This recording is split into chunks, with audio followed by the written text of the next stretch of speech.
জোয়ার ভাটায় যাচ্ছে বিরাট চমক, সবাইকে টেক্কা দিয়ে গত কয়েক সপ্তাহ ধরে জি বাংলার এই ধারাবাহিক টিআরপিতে বাংলা সেরার স্থান দখল করেছে।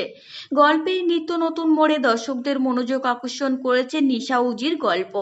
এবার ধারাবাহিকে আসছে আরো নতুন মোড়, দুই বোনের সম্পর্কে ফাটল ধরবে। ফ্রেন্ডস, আপনারা যদি জোয়ার ভাটা ধারাবাহিকের ফ্যান হয়ে থাকেন অবশ্যই ভিডিওটিকে লাইক করবেন আর কমেন্ট করে জানাবেন আপনাদের এই জোয়ার ভাটা ধারাবাহিকের কোন অভিনেতা বা অভিনেত্রীকে ভালো লাগে। ইতিমধ্যেই প্রকাশ্যে এসেছে ধারাবাহিকের নতুন প্রোমো, সেখানে দেখা যাচ্ছে জিৎ বসুর সঙ্গে নিশার বিয়ের আয়োজন করা হয়। বিয়ের আগে উজি নিশাকে বলে সে যেন জালিয়াতির সমস্ত টাকা ফেরত দিয়ে দেয়, নতুন জীবন শুরু করে জিতের সঙ্গে। নিশাও ভালোবাসায় টানে উজির সব কথা মেনে নেয়, ভাবে জিতের সঙ্গে একেবারে নতুন জীবন শুরু করবে, তাই ভানুকে দিয়ে জালিয়াতির সমস্ত টাকা ফেরত দেওয়ার ব্যবস্থা করে।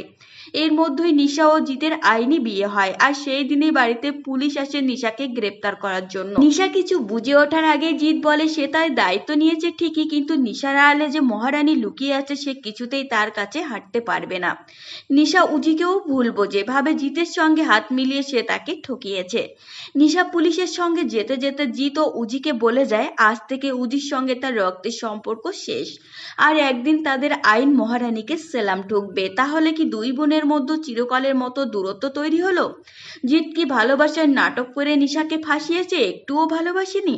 কি হতে চলেছে ধারাবাহিকের আগামী পর্বে, উত্তরের অপেক্ষায় দর্শক।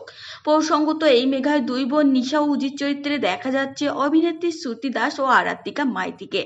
তাদের দুজনের অভিনয় মন ছুঁয়ে গিয়েছে দর্শকের, তাই এই ধারাবাহিকের শুরুর দিন থেকে দর্শকদের মন জয় করেছে।